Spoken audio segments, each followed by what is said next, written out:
Ilang buwan na lang ang bibilangin bago ang paghampas ng Philippine Under-18 at Under-12 team sa BFA Asian Baseball Championships. Para sa buong detalye ng balitang yan, nagbabalik ang ating teammate na si Bernadette Tinoy. 2 buwan bago sumabak sa international scene, humarap sa media ang mga kakatawan sa Philippine Under-12 at Under-18 team upang ipahayag ang kanilang paghahanda sa torneo kasama ang Young Tanawan Batters. Sinabi ni Under-12 head coach Ed Tuazon na patuloy ang pagsasanay nila upang mamayagpag sa BFA Under-12 Asian Baseball Championship ngayong Agosto sa China.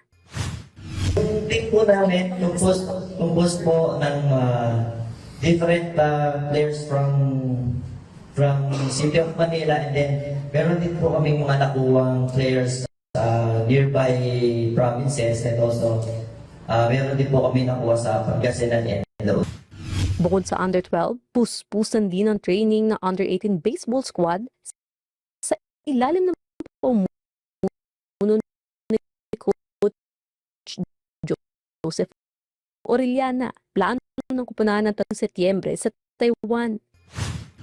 So far, mas marami po kaming in-implement for yung situations kasi ang sa atin namin is yung rest ng bagong top 3 games na nakaharap namin sa U18 po. Tapos ang mga members po namin coming from different provinces, provinces. katulad ng Meron po tayo players na taga Pampanga, Pangasinan.